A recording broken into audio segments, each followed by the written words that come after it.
우리가 창세기의 12장부터는 이제 아브라함이 나와서 이제 하나님의 그 구원의 역사를, 하나님의 그 백성의 역사를 시작합니다.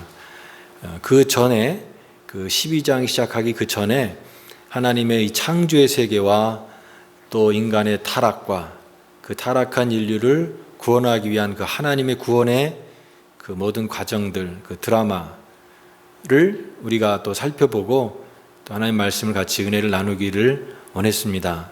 그래서 오늘 바로 이제 노아의 방주 이 말씀이 나오고, 이제 다음 주에 이제 마지막 하게 되면 이제 창세기 그 앞부분에 대한 그런 말씀을 같이 여러분들과 다 나누게 됩니다. 그래서 오늘 그 설교 제목을 하나님의 비밀과 하나님의 계획이라고 정했습니다. 근데 하나님의 비밀과 하나님의 계획이라고 하니까 굉장히 큰, 너무 거창한 주제 같고 그런 내용이 큰 내용 같습니다. 그러나 어떻게 보면 성경 전체가 하나님의 비밀에 관한 것이고 하나님의 계획에 관한 것이다 라고 생각이 됩니다. 하나님께서는 그냥 어떤 계획도 없이 일하시는 분이 아니라 계획을 세우셔서 일하시고, 특별히 인류에 대한 이 구원의 이 모든 계획들을 하나님은 아주 꼼꼼하게 계획하시고 실행하시고 운행하시는 그런 하나님이십니다.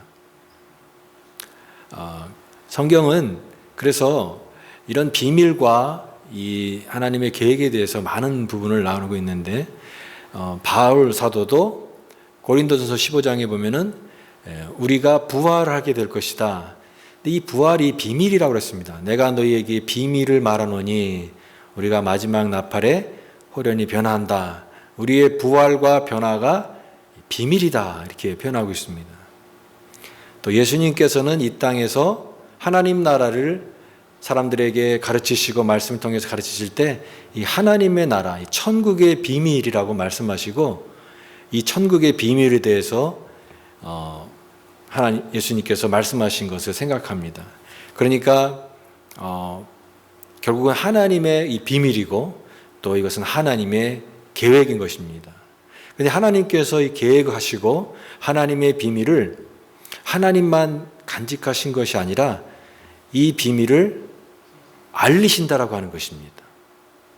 여러분, 비밀이라고 하는 말을 들으면 어떤 느낌이 듭니까?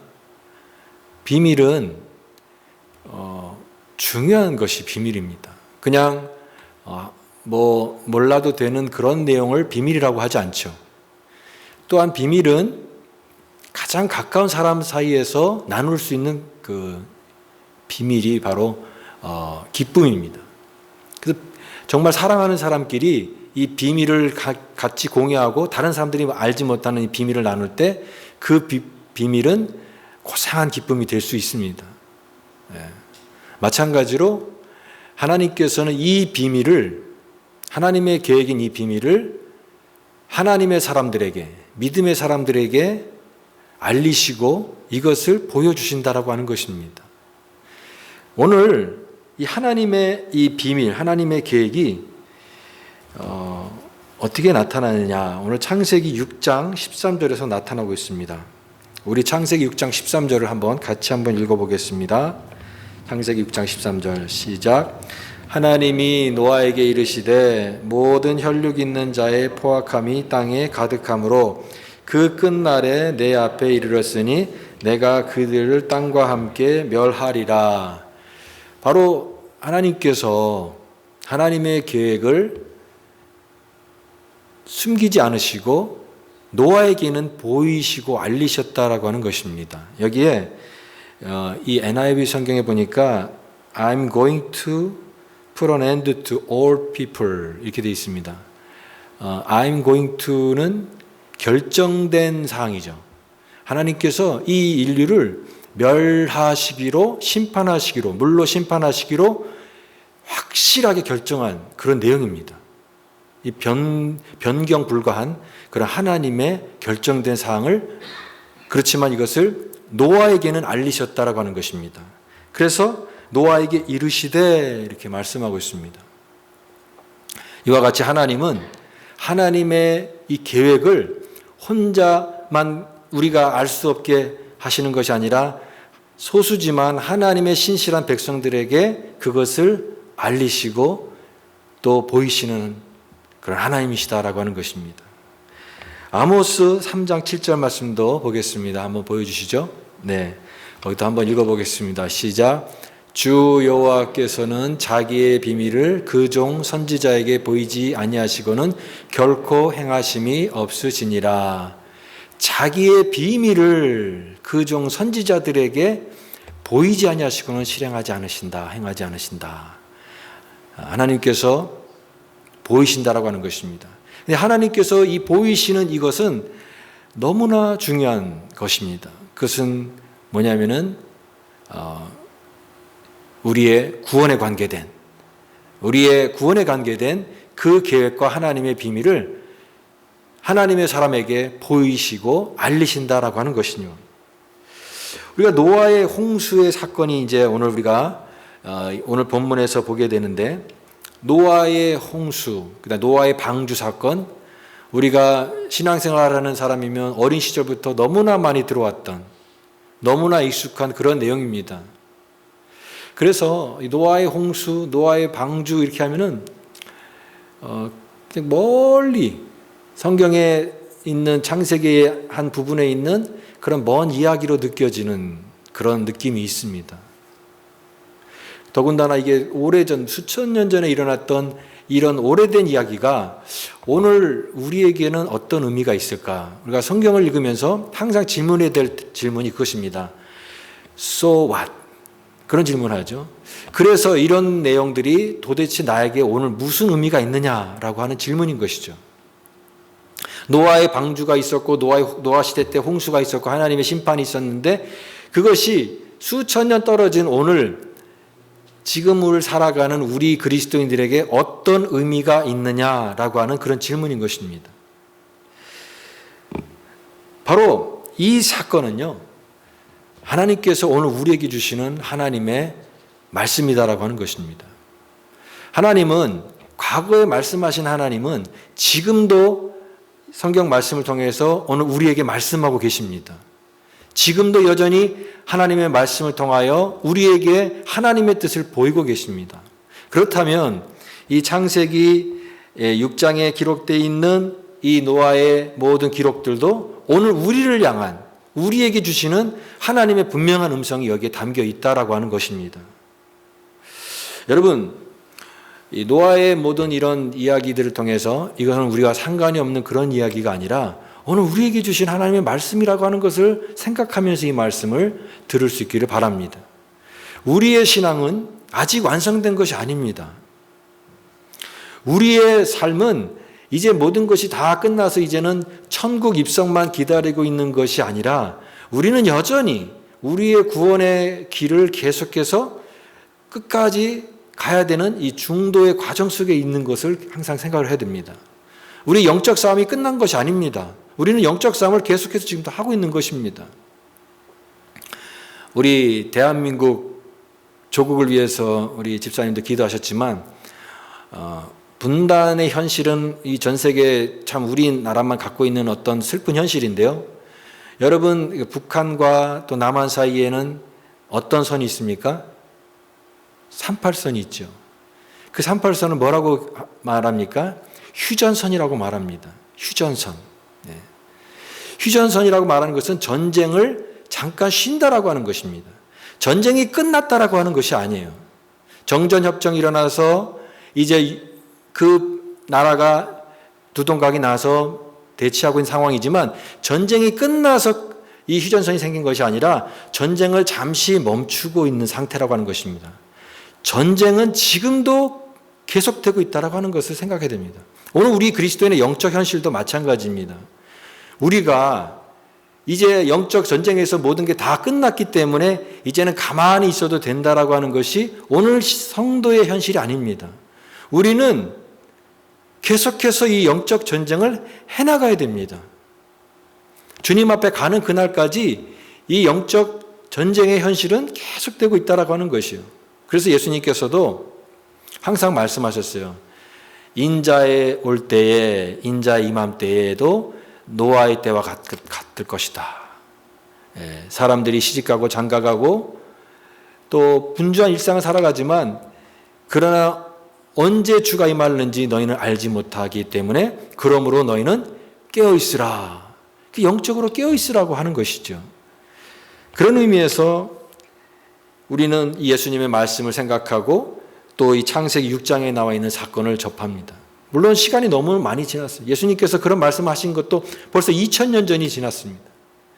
너무 기간이 길어지니까 우리의 심정이 점점점 무뎌지고 우리 영적인 어떤 그런 것이 점점 약해지는 그런 부분도 있습니다. 그러나 반드시 기억해야 될 것은 우리의 모든 것이 다 끝난 것이 아니다라고 하는 것입니다. 우리는 아직도 과정 속에 있고 이 영적 전쟁을 계속해서 우리는 해나가야 되는 그런 과정 속에 우리가 믿음의 모습을 지켜야 된다라고 하는 것을 생각을 하면서 오늘 이 노아의 홍수, 노아의 방주 사건을 통해서 우리에게 주시는 하나님의 음성을 지금도 말씀하신 하나님, 지금도 이 사건을 통해서 나에게 하고 싶은 하나님의 음성을 우리가 다 들을 수 있기를 바랍니다.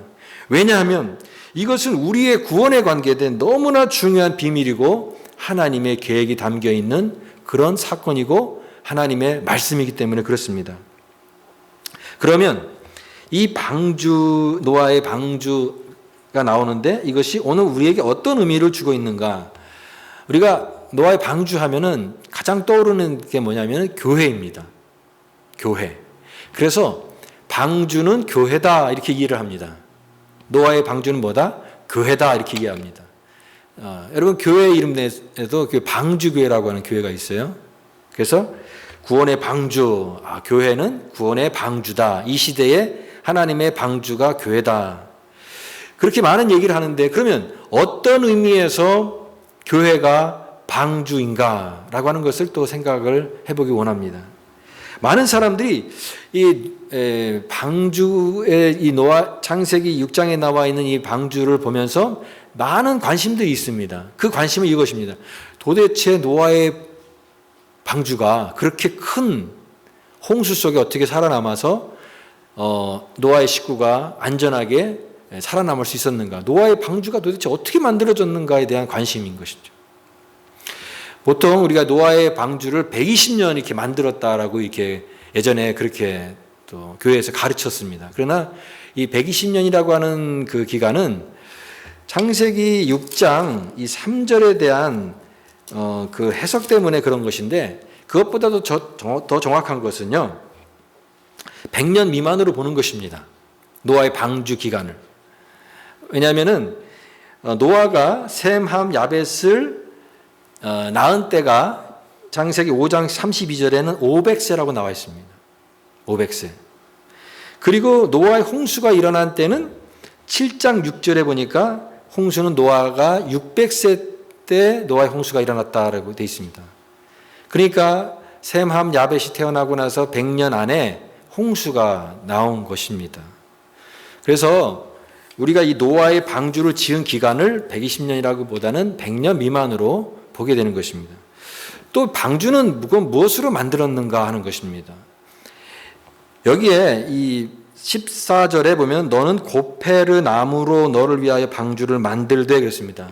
우리 옛날 성경을 익숙하신 분들은 옛날의 성경에서는 번역이 어떻게 되냐면 잣나무로 되어 있었습니다. 잣나무. 근데 이 성경학자들이 성경의 해석 중에 가장 잘 못한 해석 중에 하나가 이 잣나무라고 하는 표현입니다. 고페르라고 하는 나무를 NIV 성경에서는 사이프러스라고 되어 있는데 이것은 이제 측백나무라고 되어 있는데 정확한 건 뭐냐면 이 고페르 나무, 원어에는 고페르 나무가 나와 있는 게 이게 정확하게 무슨 나무인지는 알지 못한다라고 하는 것입니다. 그래서 잣나무로 이렇게 번역하는 것은 이 성급한 또 오해를 불러일으킬 수 있는 그런 번역인 것이죠. 그래서 그냥 이제 개정개혁에서는 고페르 나무로 너를 위하여 방주를 만들고 그랬습니다. 노아의 방주에 재료된 나무는 무엇입니까? 고페르 나무입니다. 또 방주의 규모에 대해서는 15절에 나와 있는데 내가 만들 방주는 이러하니 그 길이는 300규빗이라고 되어 있습니다. 여러분 성경에서 나오는 이 규빗이라고 하는 단위 있죠. 길이 단위를 나타내는 규빗은 성인 어른의 팔꿈치에서 손끝까지의 길이를 나타냅니다. 그래서 대략적으로 45 6.6cm 정도 되는 이 규빗입니다. 근데 여기에 그 길이가 300규빗이라고 하니까 이것을 오늘날 통용되는 단위로 환산하면 노아의 방주의 길이는 140m입니다. 140m. 학교 운동장보다 큰 것이죠. 140m. 너비가 23m입니다. 너비가 23m. 그리고 약 4만 3천 톤을 적재할 수 있는 그 크기입니다. 이것이 노아의 방주입니다. 어마어마한 크기를 있고 그만한 그 사이즈 안에 모든 그 짐승을 또 암수 한 쌍씩 담을 수 있는 그 정도의 사이즈가 되는 것입니다. 이것이 하나님의 철저한 그런 정확한 설계 안에서 지어졌다라고 하는 것이죠. 노아의 방주에 대한 것도 우리가 많은 궁금증을 갖고 있지만 그러면 그때 일어났던 홍수는 과연 그러면 어떤 것이냐, 홍수에 대한 것도 우리가 여러 가지 궁금증이 있을 수가 있습니다. 이것이 정말 실제적인 그런 사건이었는가? 그렇다면 정말 일어난 사건이라고 믿는다면 그것이 전 세계적인 그런 홍수가 된 거냐, 아니면 한 지역만 일어난 그런 국지적인 홍수 사건이냐라고 하는 그런 것을 가지고도 서로 논쟁을 할 수가 있습니다. 어떤 분들은 이것은 전 세계적인 범위에서 일어난 것이다. 또 어떤 성경학자들은 아니다, 이것은 노아가 살고 있는 그 시대의 어떤 중동 지역이라고 하는 한정된 범위 내에서 국지전적으로 일어난 홍수일 것이다 라고 보는 것입니다. 왜냐하면 그런 근거가 어디 나오냐면 창세기 41장에 보면은 요셉이 이제 그 애굽의 총리가 됐을 때 그 지역에 큰 흉년이 일어나게 됐죠. 그래서 각국에서 흉년을 통해서 그 양식을 얻으러 많은 사람들이 몰려오는 그런 것을 어떻게 표현하냐면 온 세상이라고 표현하고 있습니다. 온 세상.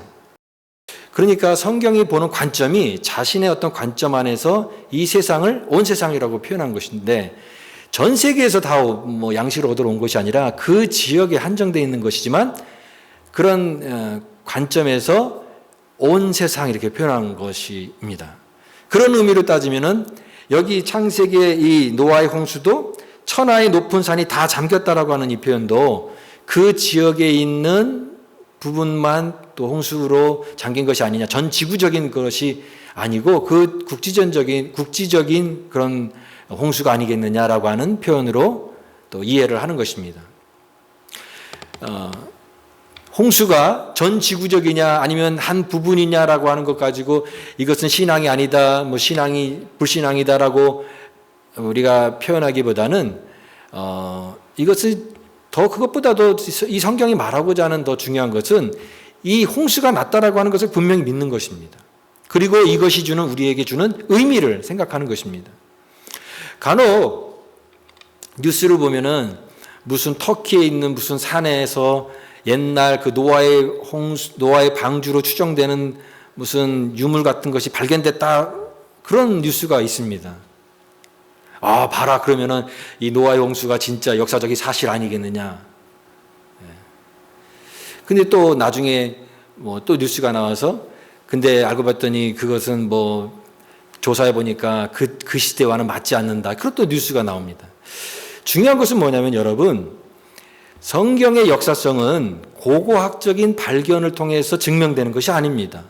우리가 믿는 신앙의 그 역사적 사실성이 무슨 고고학 뭐가 발견되고 성경에 나와 있는 것이 어떤 조각이 발견되고 또 애굽에 탈출할 때 그 홍해바다 밑바닥에 보니까 거기에 있는 옛날에 쓰던 그런 바로의 전차 바퀴가 발견되고 그래서 진짜다, 그렇게 우리가 신앙을 그 토대를 다는 것은 아닙니다. 우리의 신앙은 계시된 하나님의 말씀, 그 말씀에 대한 믿음이 우리의 신앙의 토대이지 고고학적 발견이 뭐가 발견돼 가지고 성경이 진짜인 것이 입증되고 그런 것이 아니다라고 하는 것입니다. 중요한 것은 이 홍수 사건이 실제적인 사건을 우리가 믿는 것이고 그것이 오늘 우리에게 주는 의미가 무엇인가를 깨닫는 것이 중요한 것입니다. 오늘 서두에서 얘기했던 것처럼 방주는 교회를 예표한다. 예표한다라고 하는 말은 미리 그것을 나타낸다라고 했을 때 이 방주가 그럼 어떤 면에서 그러한가라고 하는 것입니다. 교회와 방주의 공통점은 그것입니다. 하나님이 설계하셨다고 하는 것입니다. 하나님께서 모든 것을 말씀하셨습니다. 너는 방주를 네가 있는 지식을 가지고 지으라고 하지 않으시고 하나님께서 세밀하게 그런 모든 것들을 다 말씀하셨습니다. 방주와 교회의 기원이 같다라고 하는 것이에요. 하나님의 뜻에 의해서 설립되었고 만들어졌습니다. 중요한 것은 또한 그 목적이 같습니다. 방주는 이 물심판 때 노아의 가족을 심판으로 구원하기 위해서 지어진 것입니다. 마찬가지로 오늘 교회도 이 시대 속에서 하나님의 구원받은 백성들을 구원하기 위해서 하나님께서 세우신 것이 교회인 줄 믿습니다. 이 목적이에요. 그 중요한 기능입니다. 그 안에 들어가는 자는 안전하게 다 살 수 있도록 이렇게 만들어진 것이 방주이고 교회인 것입니다. 이를 위해서 하나님께서 노아에게 이 방주를 만드는 것을 세밀하게 말씀하시고 또 알려주십니다. 우리 창세기 6장 14절 말씀을 같이 한번 읽겠습니다. 창세기 6장 14절 함께 읽겠습니다. 시작. 너는 고페르 나무로 너를 위하여 방주를 만들되 14절 말씀 그 안에 칸들을 막고 역청을 그 안에 칠하라. 그렇죠? 그 안에 나무로 너를 위하여 방주를 만들고 그 안에 칸들을 막고 그 다음에 바깥은 뭐를 칠하라고 했습니까? 역청을 칠하라 그랬습니다. 역청을 칠하라. 이 역청이라고 하는 것은요 아스팔트를 말합니다. 그 타일 같은 이렇게 그 고체가 딱딱하게 이렇게 응축하는 오늘날의 그런 어떤 아스팔트와 같은 그런 것을 말합니다. 그 역청으로 방주를 칠하라. 왜 그렇습니까? 물이 스며들지 않도록 이렇게 칠하는 것입니다. 방주가 아무리 크게 만들어지고 강하게 만들어졌다 할지라도 그 틈으로 물이 들으면 어떻게 됩니까?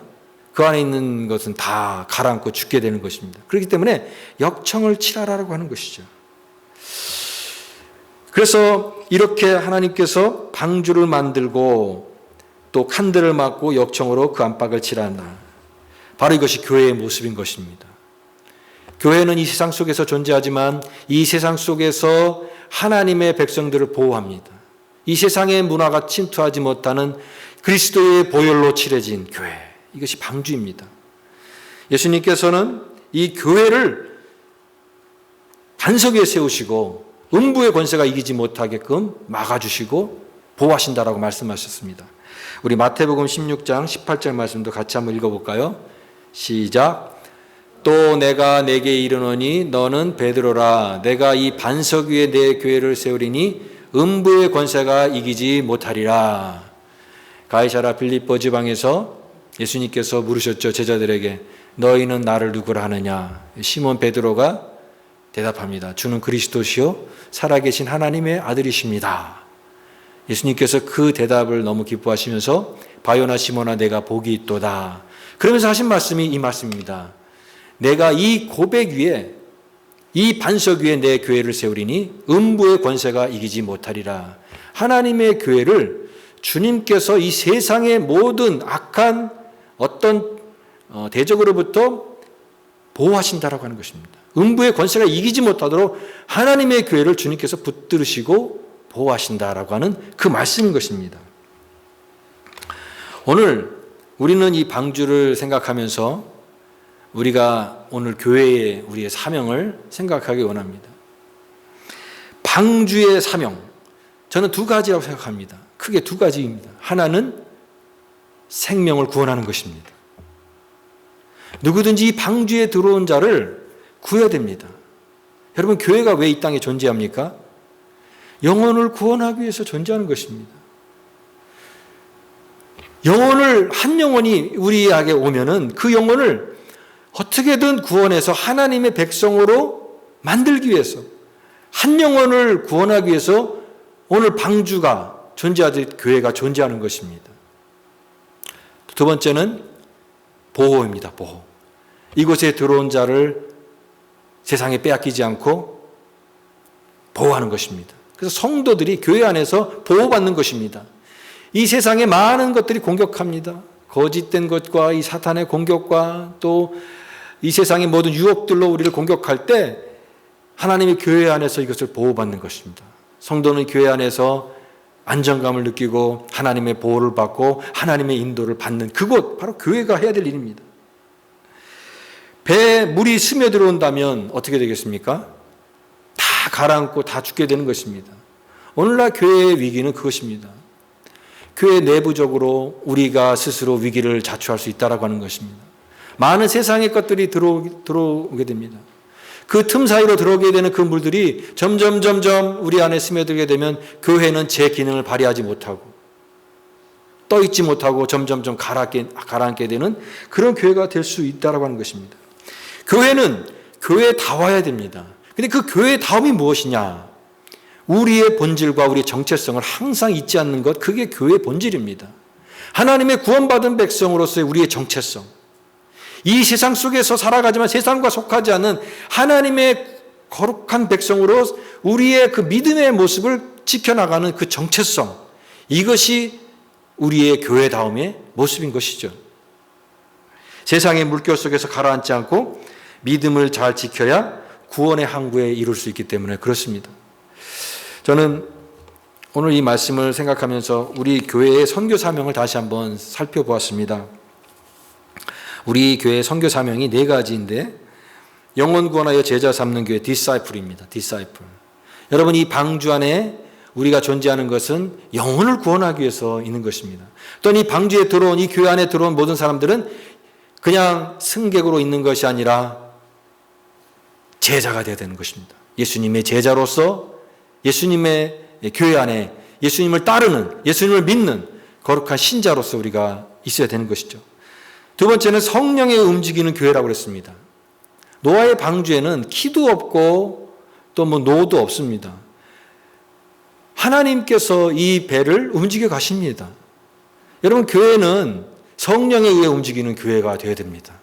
어떤 사람의 어떤 그런 경험이나 어떤 사람의 어떤 한 사람의 주장이나 이런 것으로 교회가 운영되는 것이 아니라 성령께서 시작하신 이 교회는 성령에 의해서, 이게 다이나믹입니다. 성령께서 움직이는 교회가 되어야 됩니다. 성령의 음성을 듣고 성령의 음성을 따라서 살아갈 때 교회는 이 세상 속에 가라앉지 않고 떠 있을 수가 있는 것이죠. 세 번째는 성도를 사역의 동역자로 세우는 교회라고 했습니다. Work together. 우리는 함께 일하는 것입니다. 함께, 한 사람만 일하는 것이 아니라 함께 다 같이 함께 마음을 모아서 작은 일에 함께, 교회를 섬기는 일에 함께, 성도를 돌보는 일에 함께 마음을 모아서 동역자들로 세워지는 그 교회가 바로 방주의 모습인 것입니다. 마지막 4번째로는 이웃의 아픔에 부르심을 다하는 교회, 리칭 아웃이라고 됐습니다. 오늘 우리만 구원의 즐거움을 느끼는 것이 아니라 이 세상 속에 고통과 신음 속에 살아가는 이웃을 향해서 하나님의 마음으로, 하나님의 선교로 손을 뻗어서 그 도움을 줄 수 있는 그 교회, 이것이 바로 우리 교회의 사명인 것이죠. 이것이 방주된 교회의 사명인 것입니다. 오늘 이 방주에 들어가 있는 이 의인들처럼 우리는 이 선교 사명들을 묵상하면서, 여러분, 큰 교회를 이루고 교회가 많은 사람들이 막 모여서 사이즈가 커지고 하는 그런 큰 꿈이 아닙니다. 예수님께서 꿈꾸셨던 그 교회는 비록 작은 숫자이지만 12명의 제자들로 구성되어 있지만 그 한 사람 한 사람이 주님의 참된 제자가 될 때 이 세상을 뒤집어 엎는, 이 세상을 변화시키는 그런 진정한 공동체가 될 때 그것이 바로 교회의 모습이고 우리의 사명을 감당하는 진정한 모습인 것입니다. 12명의 제자들처럼 우리가 한 사람 한 사람이 참된 제자가 되면 우리 교회 주님께서 가장 기뻐하시는 진정한 아름다운 교회가 될 줄 믿습니다. 이것이 주님이 꿈꾸셨던 교회의 모습이에요. 마지막으로 이 방주의 의미를 깨닫는 것은 방주가 교회를 의미하지만 그러나 그 교회는 건물로서의 교회가 아니라 예수 그리스도의 은혜 안에 들어가는 것이다 라고 하는 것입니다. 그렇기 때문에 여러분, 교회는 진정한 의미의 건물이 아니라 그리스도를 믿는 자들의 모임입니다. 방주에 들어갈 수 있는 사람 어떤 자격과 조건이 없습니다. 어떤 자격이 있고 조건이 있어서 그런 사람만 들어가는 것이 아니라 하나님의 은혜를 입은 자가 들어가는 것입니다. 그렇다고 해서 교회에 다닌다고 자동적으로 구원받는 믿음을 갖게 되지 않는 것을 생각해야 됩니다.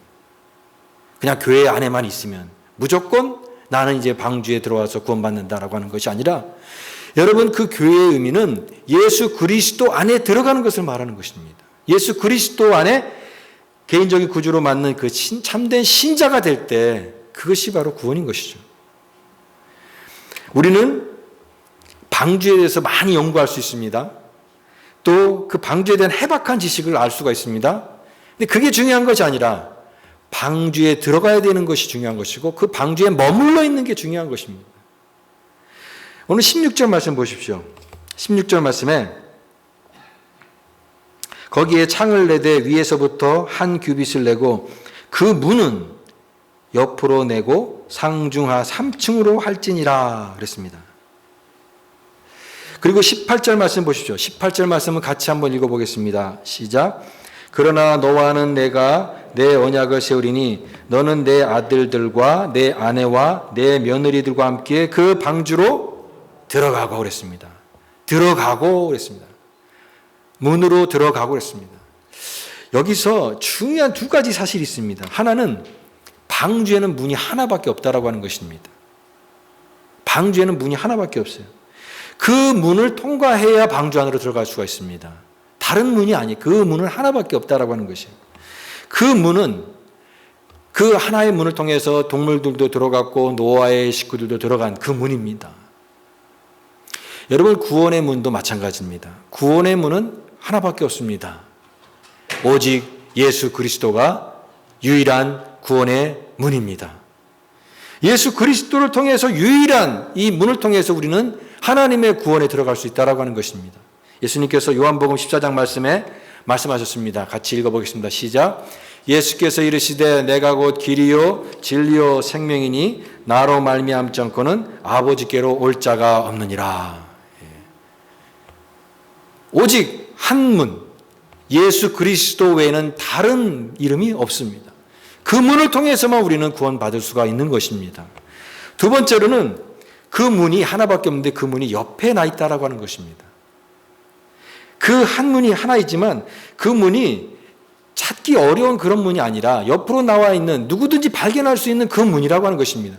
누구든지 그 문으로 들어갈 수 있는 찾기 쉬운 그런 문이라고 하는 것입니다. 여러분, 구원은 어려운 것이 아닙니다. 구원은 우리가 많이 찾고 찾아서 겨우 발견하는 그런 길이 아닙니다. 누구든지 마음의 문을 열고 예수 그리스도를 나의 구주로 영접하면 누구든지 찾을 수 있는 그 문입니다. 그 생명입니다. 그 영생입니다. 그 문이 열려 있다라고 하는 것이에요. 그래서 그 초청에 응하는 자가 구원을 얻는 것입니다. 구원이 무슨 하늘나라에 덜 따오라고 하는 것도 아니고 바다에 가서 무슨 보석을 캐오라는 것이 아니라 아주 쉽고 우리 입술에 있는 것입니다. 내가 마음으로 믿어 고백하면 되는 것입니다. 사람이 마음으로 믿어 의에 이르고 입으로 시인하여 구원에 이르느니라. 예수 그리스도를 믿을 때 그 문을 내가 받아들이고 예수님을 나의 마음으로 받아들일 때 우리는 그 문에 들어가서 우리는 하나님의 구원에 참여하게 되는 것입니다. 어떤 자격과 조건이 아니라 하나님의 은혜를 입은 자가 반드시 구원을 얻는다. 오직 예수 그리스도의 복음만으로 구원을 얻는다라고 하는 것입니다. 그런데 왜 이렇게 많은 사람들이 이 구원의 문을 찾지 못하고 왜 오늘날 많은 사람들이 이것을 어렵게 생각하고 찾지 못할까요? 그 마음에 예수님의 이루은 이 구원의 놀라운 초청을 마음에 받아들이지 않으면 그 문은 여전히 비밀이고 여전히 알 수 없는 계획이고 여전히 그들에게는 먼 이야기가 되고 만다라고 하는 것이죠. 그러나 하나님께서 우리 사랑하는 그 백성들, 하나님의 백성들에게는 이 비밀을 알려주셨습니다. 사랑하는 여러분, 우리는 이 비밀을 아는 기쁨을 얻은 자입니다.